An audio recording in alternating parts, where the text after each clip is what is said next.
She brought her daughter to the park for a simple moment of joy. But what happened next shattered everything she thought she knew. Because when a little girl runs up to a stranger and calls him Daddy, the truth waiting behind that moment can change lives forever.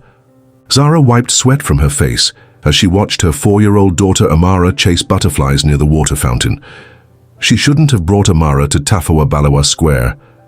This place was for rich people, people who didn't worry about electricity bills or buying food. But Amara deserved nice things, even if Zara had to save money for weeks just to pay for the bus ride here. "Mummy, look, pretty butterfly," Amara shouted, running toward some expensive flowers. Her voice was full of joy. For a moment, Zara forgot about her problems. She forgot about the job rejection email this morning. She forgot about the bills piling up at home. Then everything changed. A man walked out from behind the big trees. Even far away, Zara could tell he was different. His grey suit looked expensive, really expensive. He walked like he owned everything around him. But his eyes looked sad, really sad. Amara had run closer to the man than Zara realized. The little girl stopped and stared at him. She tilted her head like she did when something felt familiar. What happened next would stay in Zara's mind forever. "Daddy!" Amara screamed. She ran toward the stranger with her arms open wide. Time stopped. Zara's heart stopped beating. The man looked shocked. People in the park turned to stare. Everyone was whispering. But the man didn't push Amara away. He got down on his knees and caught her. His face showed so many feelings at once. He looked like a man who was drowning and suddenly found air. "Hello, little one," he said softly. His voice was smooth and educated. "I think you have the wrong person." Zara's legs moved before she could think. Fear and shame filled her chest. "Amara, oh God, I'm so sorry." She ran toward them. Her heart was beating so fast. Her father isn't here. I'm really sorry, sir." The man stood up slowly. Up close, Zara could see he was handsome. His skin was dark like rich wood. His face was strong and serious. He looked like someone important, someone powerful. But the way he looked at Amara made Zara's breath catch. He looked like he was in pain. "Don't say sorry," he said. His voice was heavy with meaning. "Children see things we adults forget. Maybe she sees something we can't." His words hung in the air. Zara didn't understand what he meant, but she felt like they were important. She reached for Amara, but the little girl stepped back. She stared at the man with big, serious eyes. "You look sad," Amara said. "Like when Mummy cries at night but tries to hide it." The man's face changed. Pain flashed in his eyes. For a second, Zara saw something that made her chest tight. This wasn't just some rich businessman. This was a man with deep wounds.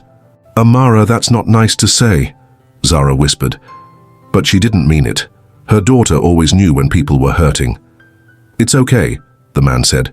He got down to Amara's level again. "You're very smart, little one. What's your name?" "Amara Grace Okafor," she said proudly. She pointed at Zara. "That's my mummy, Zara. She's the most beautiful woman in the world, but she doesn't believe me." Zara's face got hot. Here she was, in her old dress and worn shoes, being praised in front of someone who was clearly rich. But when she looked up expecting him to judge her, she saw something else. He was staring at her, not in a bad way, in a way that made her skin tingle, like he was trying to figure out a puzzle. "Your daughter is right," he said simply. "Beauty isn't just what we see in mirrors. Sometimes it's about the light someone carries, the strength they show when no one is watching." The words hit Zara hard. When was the last time someone talked to her like she mattered? "I should introduce myself," the man said, standing up. "Felix Adebayo." He held out his hand. When Zara took it, she felt electricity shoot through her fingers. The name should have meant something. In Lagos, some names were important, but Zara had been too busy surviving to learn about rich people. "Zara Okafor," she said. She was suddenly aware of her rough hands. "And this is Amara." "Beautiful names," Felix said, but he was looking at Amara again, watching her collect flower petals. "She has good instincts." Something in his voice made Zara nervous. "What do you mean?" Felix was quiet for a long time. He watched Amara with an expression full of pain. When he spoke, his voice was barely a whisper. "I lost a daughter once. She would be about Amara's age now." Each word hit Zara like a punch. "Sometimes I wonder what she would have looked like. What she would have been like. Amara reminds me." He stopped talking. He didn't need to finish. Zara understood. This wasn't coincidence.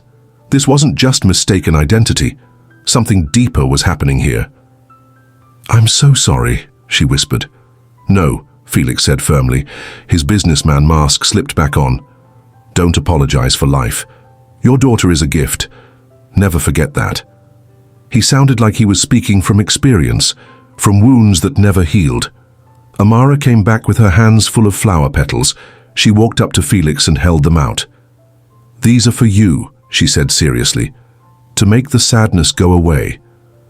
The simple gesture broke something in Felix. He took the petals with shaking hands. His eyes were bright with tears. "Thank you," he whispered. "They're perfect." In that moment, watching this powerful man become vulnerable because of her daughter's kindness, Zara felt something change. The world felt smaller, more connected. But she also felt afraid. Because men like Felix Adebayo didn't just appear in parks. They didn't show their pain to strangers. And they didn't look at single mothers like they'd found something precious. "I should let you finish your day," he said. But he didn't move. He seemed to be memorizing their faces. "Maybe we'll see each other again." It sounded less like hope and more like a promise. As he walked away, Zara felt like her life had just been marked, changed.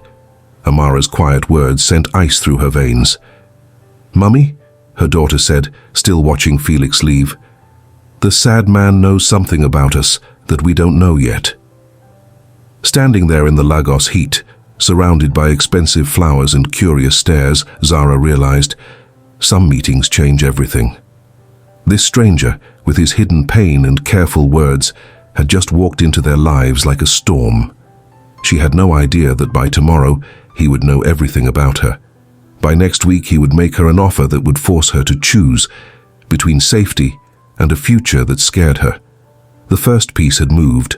The rest would follow fast. 3 days later, Zara's small apartment felt even smaller than usual. She sat at her kitchen table, with bills spread everywhere. Rent was due in 2 weeks. Amara needed new shoes. The electricity bill was getting scary. "Mummy, why do you look worried?" Amara asked, playing with her old doll on the floor. "I'm not worried, baby. Just thinking," Zara lied. She was always lying to her daughter about money, about how bad things really were. The truth was simple. Zara worked at a small accounting office in Ikeya. Her salary was barely enough to cover rent and food. Amara's father had disappeared when he found out about the pregnancy. No child support, no help. Just Zara and Amara, against the world. She had been thinking about the man from the park, Felix Adebayo. Something about him felt important, but she couldn't figure out what. Her phone rang. The caller ID showed her office number. "Hello, Zara speaking." "Zara, this is Mrs. Fulak." Her boss sounded excited. "Can you come in early tomorrow? We have a new client. A big one. They specifically asked for you." Zara frowned. "Asked for me? By name?" "Yes. Very strange. I've never heard of a client doing that before. But the money they're offering is incredible. This could change everything for our company." After hanging up, Zara felt uneasy. In 3 years at the accounting firm, no client had ever asked for her specifically. She was good at her job, but she wasn't special. She wasn't important. The next morning, Zara dressed carefully, her best blouse, her only good skirt. She dropped Amara at her neighbor's house and took 2 buses to get to work. Mrs. Folek was waiting for her with a huge smile. "Zara, there you are. The client is already here, in conference room A. I've never seen someone so impressive." Zara's heart started beating fast. Something felt wrong. She walked to the conference room and stopped. Through the glass door, she could see a man in an expensive suit. His back was turned, but something about him looked familiar. She opened the door. Felix Adebayo turned around and smiled. "Hello, Zara, please sit down." The room felt like it was spinning. "What? How did you... What are you doing here?" "I told you we might see each other again," Felix said calmly. "I always keep my promises." Zara's legs felt weak. She sat down hard in the nearest chair. "This isn't a coincidence, is it?" "No, it's not." "Who are you, really?" Felix leaned back in his chair. For the first time since the park, he looked completely relaxed, like he was finally showing his true self. "My full name is Felix Adebayo. I own Adebayo Industries. Maybe you've heard of it?" Zara's mouth fell open. Everyone in Nigeria had heard of Adebayo Industries. They owned banks, oil companies, real estate.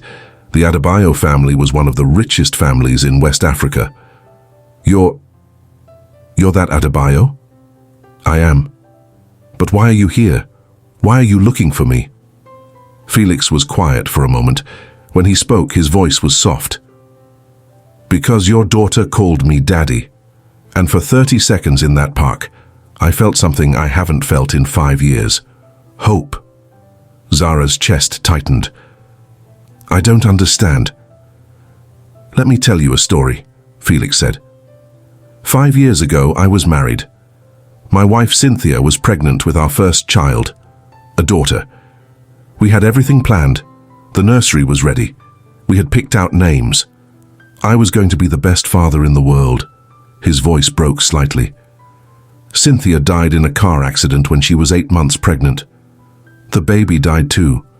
My daughter never got to take her first breath. Tears filled Zara's eyes. "Felix, I'm so sorry." After that, I threw myself into work. I built my empire bigger and bigger. I thought if I stayed busy enough, the pain would go away. But it never did. Until 3 days ago in the park. What does this have to do with me? Felix leaned forward. His eyes were intense. When Amara called me daddy, something inside me woke up. Something I thought was dead forever. She looked at me like I mattered. Like I could be someone's father. Zara felt afraid.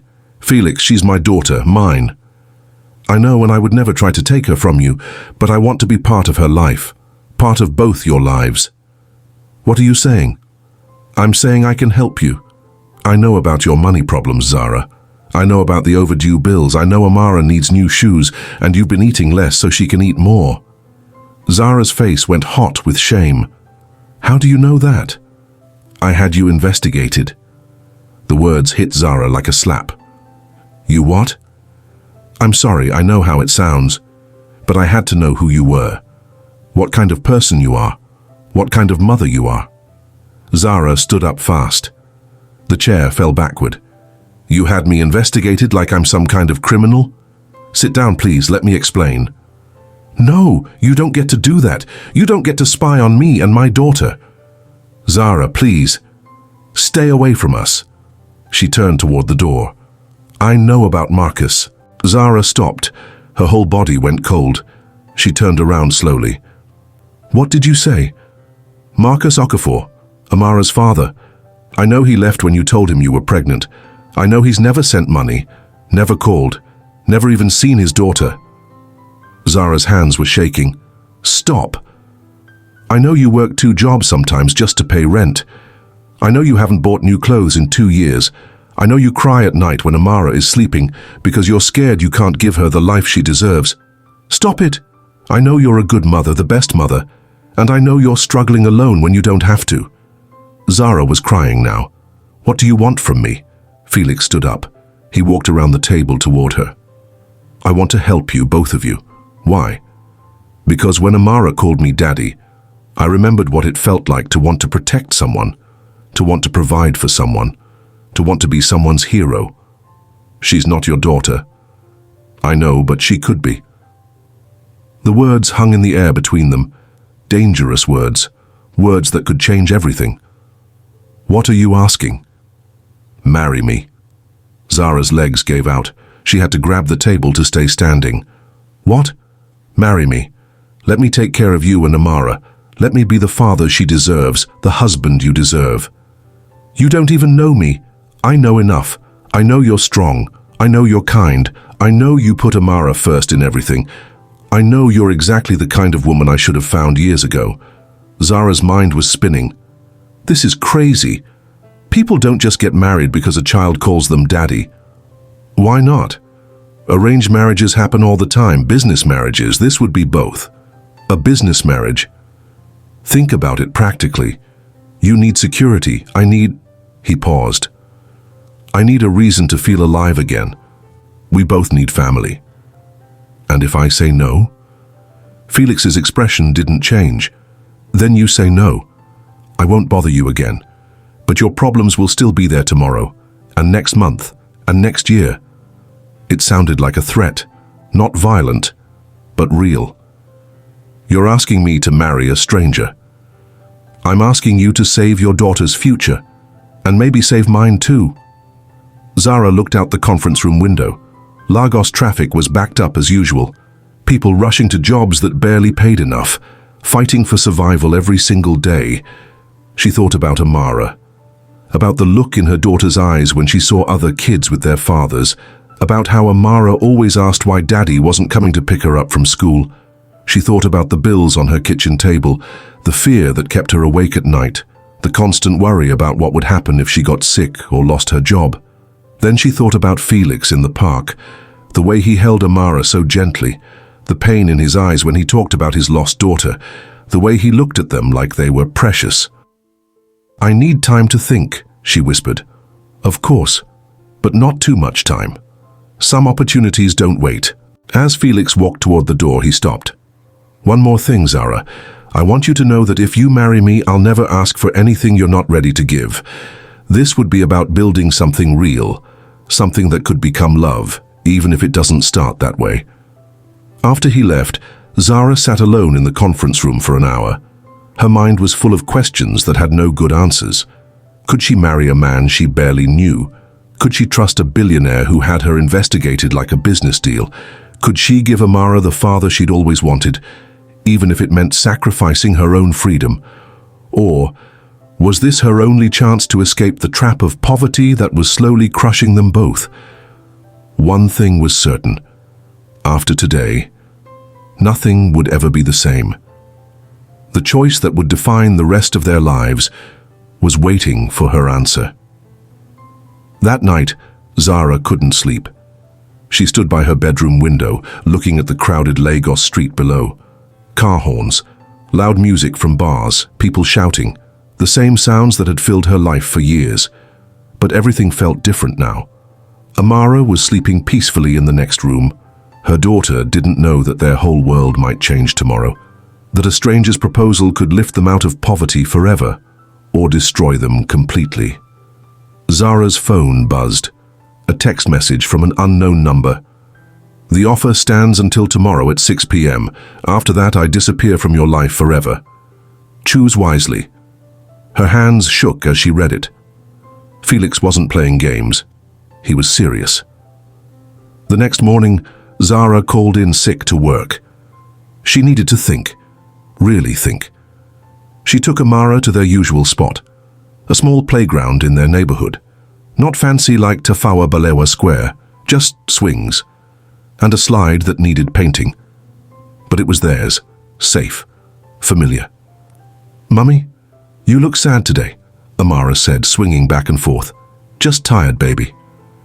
"Is it because of the sad man from the park?" Zara's heart stopped. "Why do you ask that?" Amara stopped swinging. She looked at Zara with those big, serious eyes that always saw too much. "I dream about him sometimes.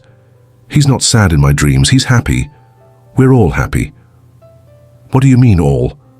"You, me, and him. Like a real family." The words cut through Zara like a knife. A real family, the one thing she'd never been able to give her daughter. "Amara, what do you think about that man? Really?" Her daughter was quiet for a moment. Then she smiled. "I think he needs us, Mummy, and maybe we need him too." 4-year-olds weren't supposed to be that wise, but Amara had always been special. That afternoon, Zara made a decision. She needed to talk to someone who knew her better than anyone. She took 2 buses to reach her sister Ada's house in Surulere. Ada was 5 years older and had always been the practical one, the one with good sense. Zara. What a nice surprise, Ada said, opening her front door. And my beautiful niece. Ada's house was small but nice. Her husband worked for the government. They had enough money for small luxuries, a new TV, good food, security. After Amara ran off to play with her cousins, Zara told Ada everything: the park, the investigation, the marriage proposal. Ada listened without interrupting. When Zara finished, her sister was quiet for a long time. So let me understand, Ada finally said. One of the richest men in Nigeria wants to marry you. He's offering to solve all your money problems. Give Amara the best schools, the best clothes, the best everything. And you're worried about what exactly? It's not that simple, Ada. Why isn't it that simple? Because I don't love him. Because he's a stranger. Because what if he changes his mind? What if he gets tired of us? Ada leaned forward. Zara, listen to me. Love is nice. But love doesn't pay rent. Love doesn't put food on the table. Love doesn't send children to good schools. You sound like you think I should do it. I think you should be smart. You've been struggling alone for 4 years. 4 years. When was the last time you bought something nice for yourself? When was the last time you didn't worry about money? Zara couldn't remember. And what about Amara? Ada continued. She deserves a father. She deserves security. She deserves a chance at a real future. But what if it doesn't work out? What if it does? What if this man really cares about you both? What if he's offering you the chance of a lifetime and you're too scared to take it? That evening, back in her apartment, Zara sat at her kitchen table. The bills were still there, still unpaid, still threatening. She looked at her phone. 5:30 p.m. 30 minutes to decide her future. She thought about Marcus, Amara's biological father, how he ran away the moment things got difficult, how he chose his freedom over his daughter. She thought about all the men she'd met since then, men who wanted her, but didn't want her child, men who saw Amara as a burden, an inconvenience.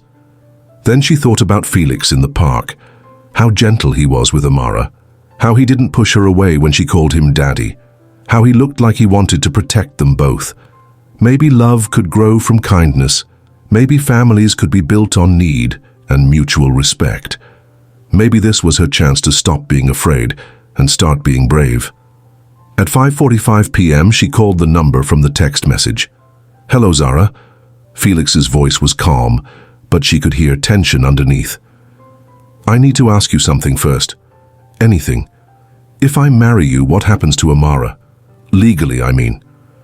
I would adopt her immediately. She would become Amara Adebayo.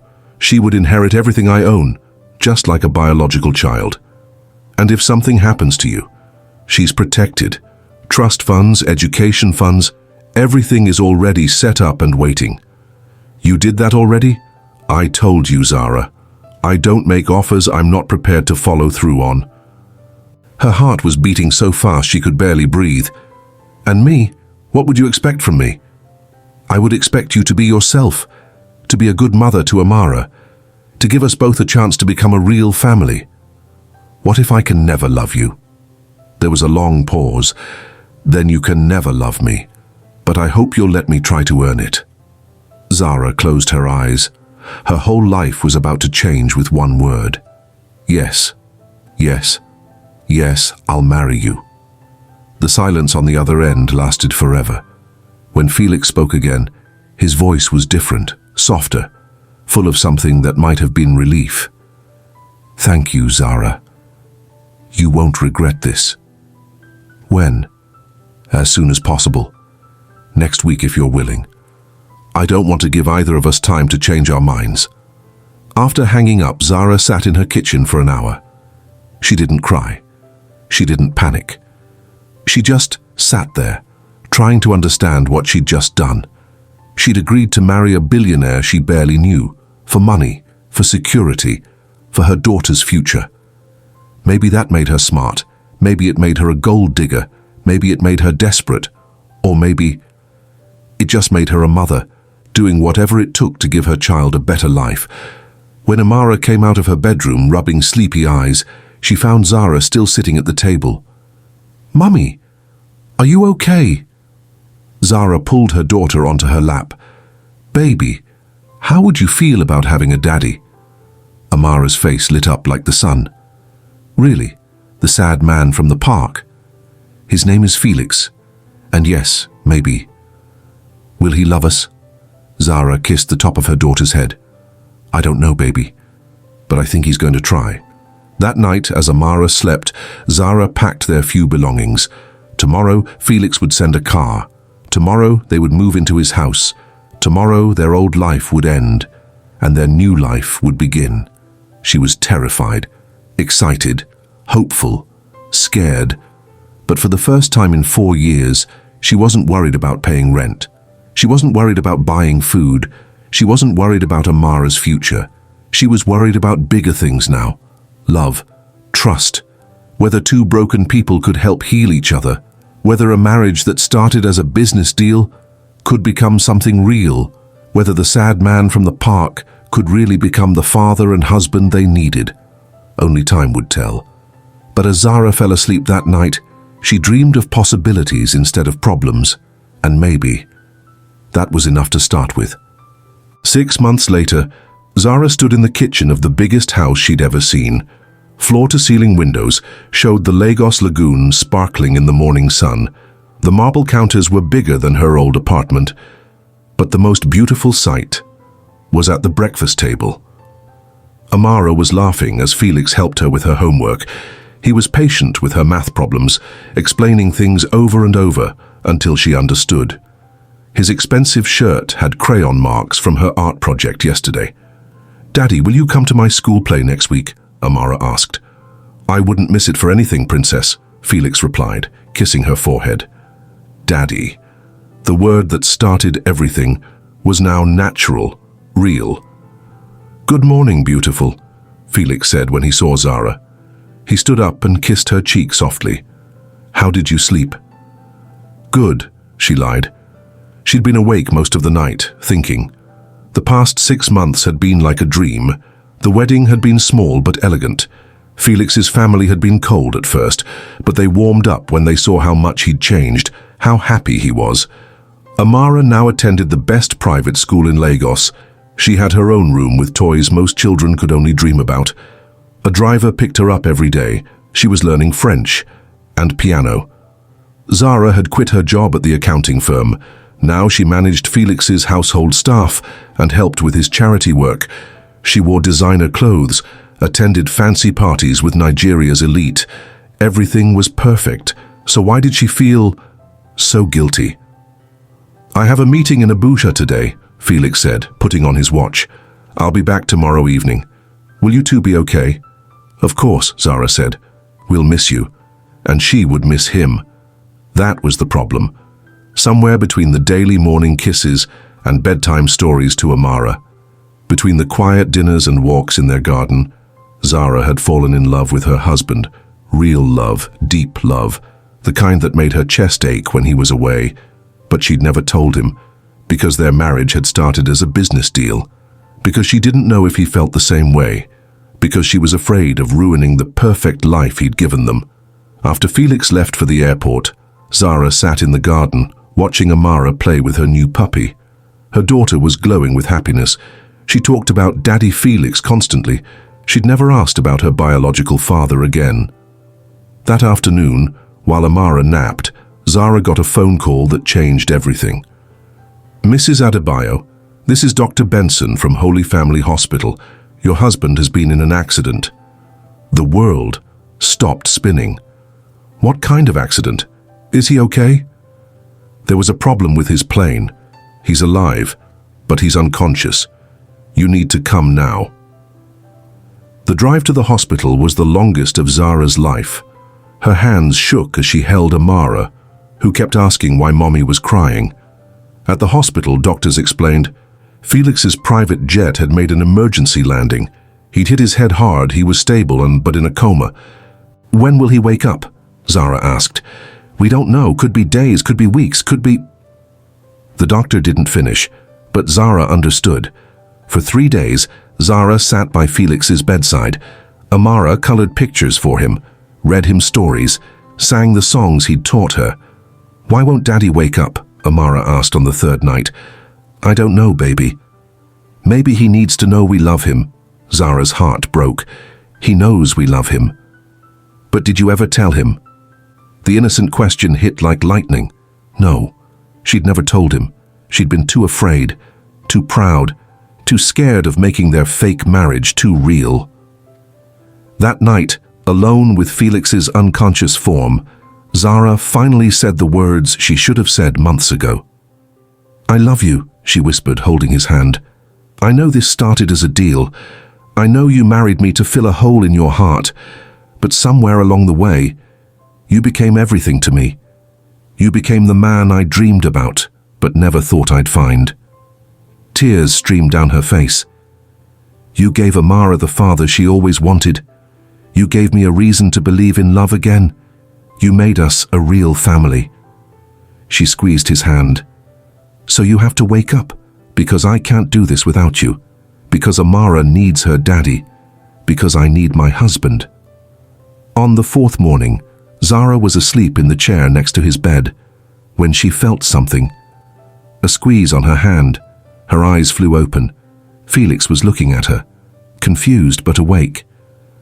"Zara, oh my God, you're awake." She pressed the call button for the nurses. "How do you feel?" "Like I got hit by a truck." He tried to sit up.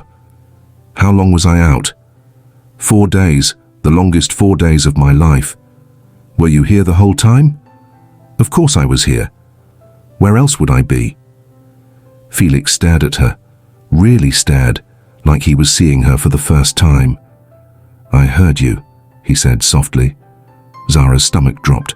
"Heard me what?" "Last night, when you thought I was unconscious. I heard everything you said." Heat flooded her face. "Felix, Did you mean it?" She could lie, pretend it was just fear talking, keep their marriage safe, businesslike, or she could be brave. "Yes, I meant every word."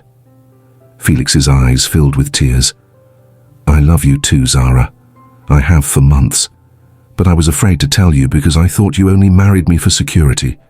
I did marry you for security, at first. But that changed. When? The first morning you made breakfast for Amara, when you let her put cartoon band-aids on your briefcase, when you started tucking her in at night and reading her stories, when you showed me that rich men can have good hearts." Felix pulled her down and kissed her. Really kissed her. Not the polite pecks they'd shared for months. A real kiss, full of love, relief, and promises. When they broke apart, they heard clapping. Amara was standing in the doorway with the biggest smile in the world. "Daddy's awake, and you finally kissed Mommy like you mean it." They all laughed, through their tears. Later that day, as they prepared to go home from the hospital, Felix took Zara's hand. "I want to ask you something," he said. "What?" "Will you marry me?" Zara laughed. "We're already married." "I know, but that was a business deal. This time I'm asking because I love you, because I want to spend the rest of my life making you and Amara happy, because I want us to be a real family, in every way." "Yes," Zara said without hesitation. "Yes to everything." As they walked out of the hospital together, Amara skipping between them, Zara realized something incredible had happened. A moment of mistaken identity in a park had led to the greatest love story of her life. A desperate business deal had become a real marriage. A billionaire who'd lost everything had found his heart again, through a single mother and her wise little girl, and a 4-year-old who called a stranger Daddy had been right all along. Sometimes, the best things in life come from the most unexpected places. Sometimes, taking a leap of faith changes everything. Sometimes, what starts as survival becomes the deepest kind of love. 3 years later, Zara and Felix renewed their vows, in a ceremony filled with love instead of convenience. Amara was their flower girl, proudly carrying rings for the parents who had chosen each other. Twice. And if you asked Amara how she knew that sad man in the park would become her daddy, she'd just smile and say, "Some people are meant to find each other. They just need a little help sometimes." Wait. Don't scroll just yet.